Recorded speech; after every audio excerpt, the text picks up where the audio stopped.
네, 오늘은 5월 18일 화요일입니다. 본문은 잠언 10장 1절에서 17절의 말씀, 잠언 10장 1절에서 17절의 말씀이 되겠습니다. 제가 말씀을 봉독하겠습니다. 솔로몬의 잠언이라. 지혜로운 아들은 아비를 기쁘게 하거니와 미련한 아들은 어미의 근심이니라. 불의의 재물은 무익하여도 공의는 죽음에서 건지느니라. 여호와께서 의인의 영혼은 줄이지 않게 하시나 악인의 소욕은 물리치시느니라. 손을 게으르게 놀리는 자는 가난하게 되고 손이 부지런한 자는 부하게 되느니라. 여름에 거두는 자는 지혜로운 아들이나 추수 때에 자는 자는 부끄러움을 끼치는 아들이니라. 의인의 머리에는 복이 임하나 악인의 입은 독을 머금었느니라. 의인을 기념할 때에는 칭찬하거니와 악인의 이름은 썩게 되느니라. 마음이 지혜로운 자는 계명을 받거니와 입이 미련한 자는 멸망하리라. 바른 길로 행하는 자는 걸음이 평안하려니와 굽은 길로 행하는 자는 드러나리라. 눈짓하는 자는 근심을 끼치고 입이 미련한 자는 멸망하느니라. 의인의 입은 생명의 샘이라도 악인의 입은 독을 머금었느니라. 미움은 다툼을 일으켜도 사랑은 모든 허물을 가리느니라. 명철한 자의 입술에는 지혜가 있어도 지혜 없는 자의 등을 위하여는 채찍이 있느니라. 지혜로운 자는 지식을 간직하거니와 미련한 자의 입은 멸망에 가까우니라. 부자의 재물은 그의 견고한 성이요 가난한 자의 궁핍은 그의 멸망이니라. 의인의 수고는 생명에 이르고 악인의 소득은 죄에 이르느니라.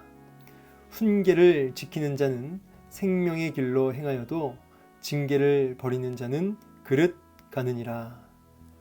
아멘. 네, 오늘 본문 10장은 솔로몬의 잠언이라고 나와 있고요. 지혜자와 어리석은 자를 비교 대조하고 있습니다. 오늘 본문을 통해서 나에게 하나님이 하시고자 하시는 그 음성이 분명하게 들려지기를 원하고요. 순종하기를 원합니다. 솔로몬의 잠언이라. 자, 우리가 잠언의 그 의미와 그 목적에 대해서 우리는 이미 공부했지만 결국 이 잠언이라고 하는 것은 하나님을 기쁘시게 하는 삶, 하나님 앞에서의 합당한 삶, 그것이 무엇인지 그것에 대한 지혜를 모아놓은 책이라고 할 수 있겠는데, 오늘 본문 1절은 이렇게 시작하죠. 지혜로운 아들은 아비를 기쁘게 하거니와 미련한 아들은 어미의 근심이라. 자, 첫 번째 대조는 지혜를 소유하고 있는 사람은 그 아비의 기쁨이라는 것이죠. 그러나 이 지혜의 반대, 이 지혜가 없는 사람, 지혜가 결핍된 사람, 바로 그 미련한 자들은 어미의 근심이라.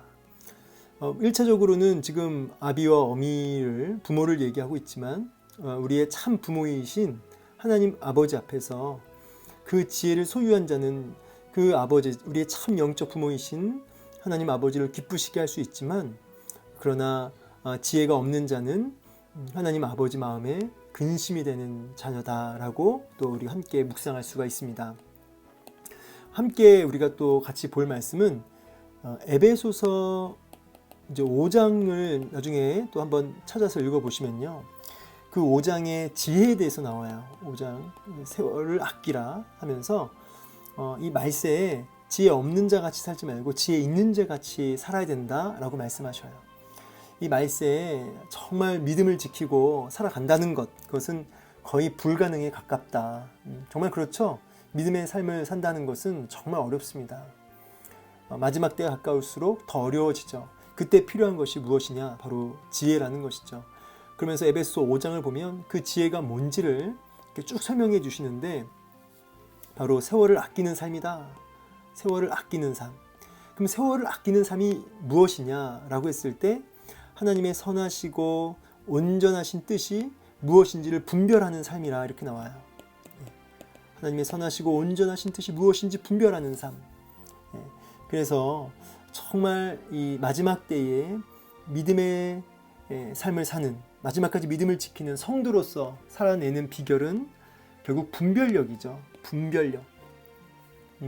끊임없이 하나님의 그 선하신 뜻을 분별하며 그것을 깨닫는 그 삶이 결국 지혜를 소유한 자의 삶이고 하나님을 기쁘시게 하는 그런 삶이라는 것입니다. 여러분, 나는 하나님 아버지의 마음에 기쁨이 되는 자녀입니까? 아니면 근심이 되는 자녀입니까? 하나님 마음에 기쁨이 되는 자녀가 되기 위하여 우리는 오늘도 무엇을 구해야 할까요? 지혜. 더 구체적으로 하나님의 선하시고 온전하신 뜻이 무엇인지를 분별하는 그 분별력을 구할 수 있어야겠습니다. 자, 그래서 이제 그렇게 지혜가 그 분별력이고 그 분별력이 하나님을 기쁘시게 하는 삶이라 이렇게 이제 1절에서 얘기하고 있고요. 또 한 가지는 이제 이런 생각 해볼 수 있습니다. 말세에 이런 분별력을 가지고 하나님을 기쁘시게 하는 삶이 된다고 했을 때 그것을 가장 이제 막는 것이 무엇이냐면 바로 세상의 여러 가지 세속적 가치와 또 음란한 문화와 또 여러 가지 세상의 사람들의 말들이죠. 그런 세속적 가치, 또 사람의 말들, 그리고 어떤 수많은 우리 안에 있는 욕심들, 그러니까 환경적으로도 여러 가지 유혹이 많지만 우리 내 안에 있는 욕심도 아주 잘 맞아떨어져요. 이 두 가지가 아주 잘 맞아떨어져서 하나님 뜻을 분별하는 것을 이렇게 방해하죠. 환경적으로도 참 공격이 많고 또 우리 내면적으로도 우리 안에 있는 욕심과 또 탐심 이런 것들이 가득, 또 음욕 이런 것들이 가득해서 환경과 우리의 내면이 잘 이렇게 찰떡궁합이 되어가지고 하나님 뜻을 분별하지 못하고 그냥 세상의 물결에 그냥 휩쓸리게 한다는 것이에요. 그래서 세월을 아끼라라고 말씀하신 이유는 때가 악하니라 이렇게 말씀하시거든요. 이렇게 악한 시대에서 정말 너의 시간, 너의 에너지 그런 것들을 허비하지 말고 사자의 마귀의 입에서 하나님이 주신 이 시간들을 건져내야 된다. 그렇게 하려면 뭐가 있어야 된다고요? 분별력이 있어야 된다. 지혜가 있어야 된다라고 말씀하십니다. 그러면서 뭐라고 하냐면 에베소 5장 더 뒤쪽으로 가면 성령 충만을 받으라 이렇게 말씀하시죠. 결국은 우리가 이 분별력을 갖는다는 것은 세상에 함몰되지 않고 하나님 뜻을 분별하는 바로 그 능력, 바로 성령 충만의 능력을 통해서 우리가 온전히 누리게 되는 것입니다. 그래서 성령 충만을 우리가 날마다 구하고 말씀과 기도로 충만하여 지민이라 말씀과 기도를 쉼없이 우리가 그것을 먹고 마시며 충만해져야겠다는 것입니다. 자, 그러면서 이제 2절로는 이제 재물에 대해서 얘기하는데요. 말씀하시는데 불의의 재물은 무익하다. 그리고 공의는 죽음에서 건진다. 여기서 말하는 불의의 재물 할 때 불의가 뭘까요? 이 불의라고 하는 단어는 이제 뒤쪽에 잠언 21장쯤에 가면 그 6절쯤에 보면은 이런 말씀이 있어요. 속이는 말로 재물을 모으는 것은 이렇게 나와요. 속이는 말로 재물을 모으는 것. 그것은 죽음에 이른다라고 경고하십니다. 이 불의의 재물이라는 것은 결국은 속이고 우리의 욕심을 쫓아 탐심을 쫓아서 이렇게 재물을 추구하는 삶을 가리킵니다. 돈 자체가 뭐 무슨 문제가 있겠습니까? 그러나 돈을 사랑함이 일만하게 뿌리라고 그러시죠. 우리가 돈에 대해서 좋아할 수 있습니다. 그러나 그것을 사랑하고 그것의 노예가 되는 삶, 그것이 사실은 불의의 재물을까지도 연결되는 것입니다. 우리가 막 사기를 쳐서 재물을 모으는 거기까지 가지 않더라도 돈을 사랑하며 돈의 노예가 되는 삶 자체가 바로 불의의 재물이 아닐까 이렇게 우리가 묵상할 수 있겠습니다. 그와 같은 불의의 재물은 무익하다, 허무하다, 헛되다, 아무 도움을 줄 수 없다 너에게. 오히려 우리 잠언 21장 말씀에 빗대어서 망하게 할 것이다. 그런데 반대로 공의는 너를 죽음에서 건져낼 것이다. 이 공이라고 하는 단어는 단어적인 의미는 어떤 의리나 아니면은 어떤 도덕적인 어떤 도리 이런 거를 가리키겠지만 문맥적으로는 이 불의한 재물과는 좀 이렇게 상반되는 그런 뜻이라고 할 수 있겠습니다. 그래서 욕심을 쫓아서 움켜쥐는 돈이 아니라 오히려 그것을 나누는 하나님이 주신 재물을 내 것으로 인정하지 않고 하나님의 것으로 인정하고 그것을 이웃과 나누며 또 구제하는 그런 바로 그런 삶을 바로 공의라고 오늘 본문에서 얘기하는 것이죠. 그는 이 죽을 수밖에 없는 위기, 큰 위기 속에 있을지라도 거기서 건져냄을 받을 것이다 라고 하는 말씀이라고 할 수 있겠습니다. 자, 이 부분을 이제 좀 더 구체적으로 3절에서 이렇게 얘기하죠. 3절부터 5절까지 좀 더 구체적으로 말씀을 하시는데 여호와께서 의인의 영혼은 줄이지 않게 하신다. 반면에 악인의 소욕은 물리치신다. 이렇게 얘기하시죠. 의인의 영혼, 아까 우리 2절에서 의로운 사람하고 같은 의미라고 할 수 있겠습니다. 자, 이 공의로운 사람은 어떻게 하시겠다고요? 구제하는 하나님이 주신 재물로 하나님 뜻대로 쓰는 그 사람에게는 줄이지 않는다. 이 줄이지 않는다는 것은 단순하게 배가 고프지 않을 것이다 라는 의미를 넘어서 하나님이 그 영혼, 그의 삶 전 영역을 부족함이 없게 하실 것이다, 결핍이 없게 하실 것이다 라는 뜻이에요. 이 말씀 읽는데 어디 말씀 생각나십니까? 시편 23편에 여호와는 나의 목자시니 내게 부족함이 없으리로다. 네, 그렇게 하나님이 목자가 되셔서 푸른 초정과 맑은 물가로 이끌어 가시는, 그래서 부족함이 없게 하시는, 공급하시는 하나님을 누리는 삶, 그것이 바로 의인에게 약속되어 있다라는 것이죠. 반면 악인의 소욕은 아까 그 불의한 재물을 모으는 자, 그와 같은 의미라고 할 수 있겠는데요. 움켜쥐는 자, 욕심으로 움켜쥐는 자, 그에게는 하나님이 그 소욕을 물리치신다. 이 말은 내던져버린다 이런 뜻이에요. 내던져버린다. 하나님께서 던져버리겠다. 이것은 사실 심판의 의미죠. 던져 쫓아버리겠다는 뜻이기 때문에 어떤 심판의 의미가 있겠습니다. 그래서 부족함이 없으리로다의 반대에 늘 결핍이 있는 삶을 얘기하죠. 여러분, 단순하게 돈이 많다고 해서 그가 부족함이 없는 삶이 아니잖아요. 이 사람은 그 영혼과 전 삶 영역에 늘 결핍이 느껴지는 그런 삶을 살게 될 것이다 라고 얘기하는 것이죠. 그러면서 이제 4절에서는 손을 게으르게 놀리는 자는 가난하게 될 것이고 손이 부지런한 자는 부하게 된다라고 말씀을 하고 계십니다.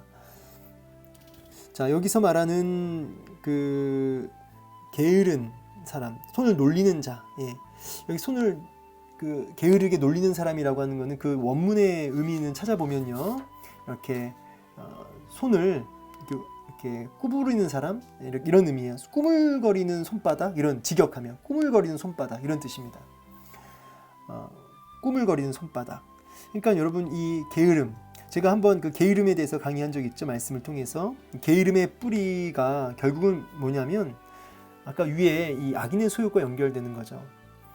이 게으름과 악인의 소욕, 이게 연결된다는 거 명심하십시오. 뭐냐면 끊임없이 내 육체 욕심, 육체 욕구를 채우는 일에 여념이 없기 때문에 나오는 게 뭐냐면 게으름이에요.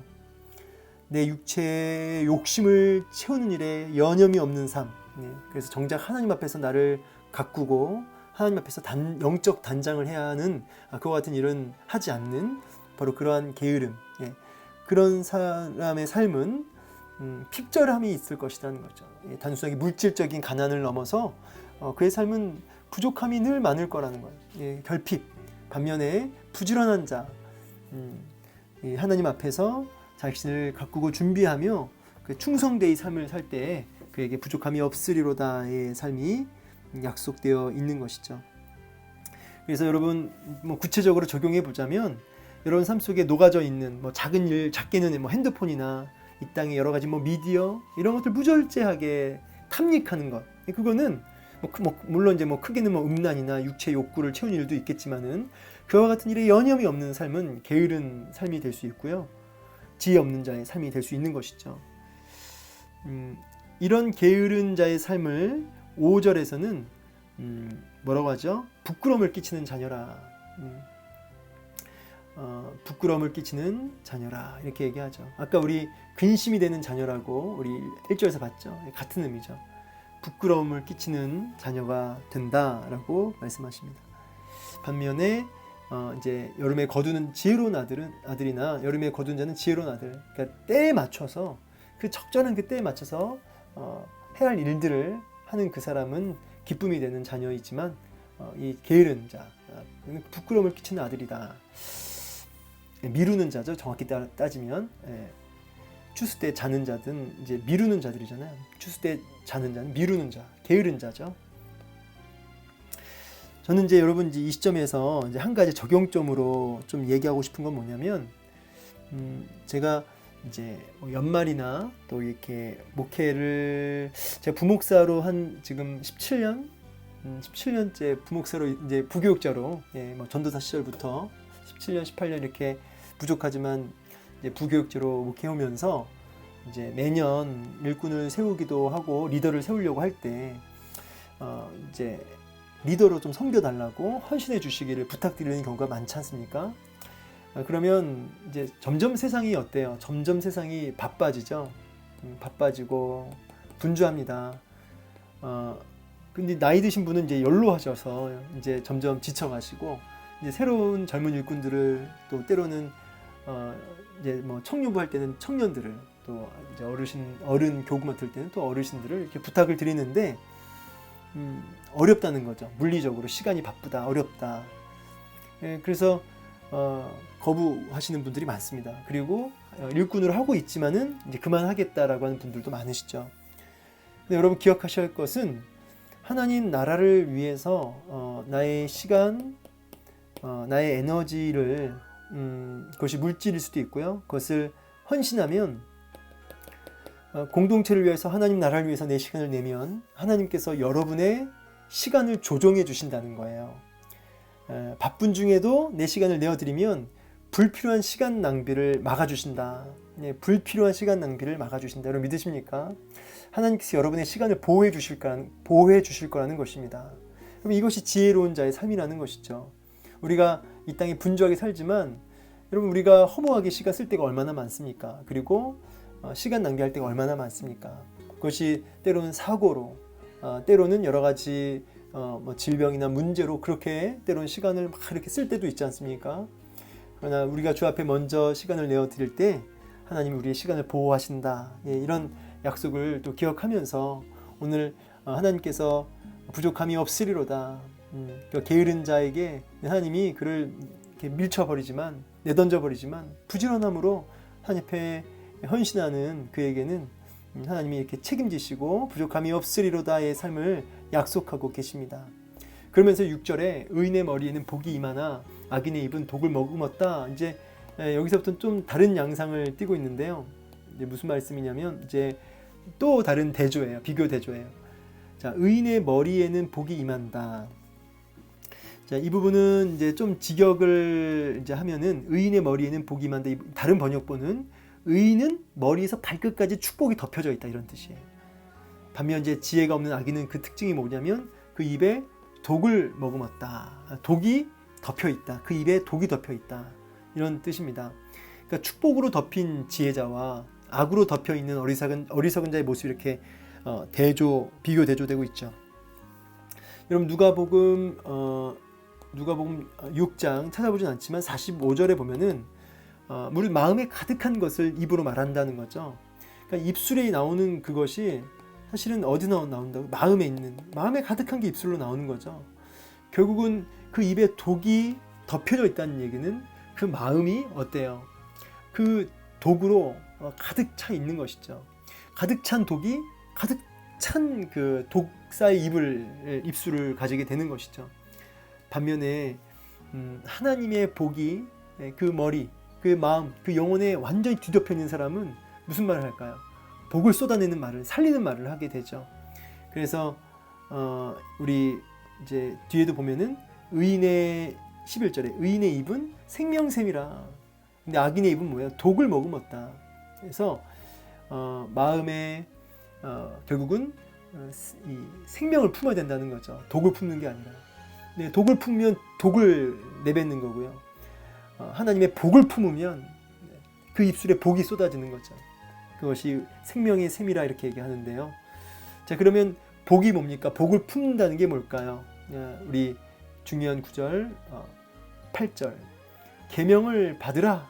계명을 받거니와 하나님의 말씀을 품는 겁니다. 받다, 품는 겁니다. 끊임없이 그 말씀을 품는 삶이죠. 그렇게 마음으로 하나님의 말씀을 품을 때 그 입술이 생명샘이 되지만 내 욕심과 탐심과 어떤 죄악으로 우리의 마음을 가득 채우면 그 입술이 독을 머금은 입술이 된다는 것입니다. 여러분, 끊임없이 여러분의 마음은 무엇의 영향을 받고 있습니까? 말씀의 영향을 깊이 받고 있는지, 아니면 죄악과 세속적 가치에 깊이 영향을 받고 사는지, 오늘 본문이 우리에게 본문을 통해서 질문하고 계시죠.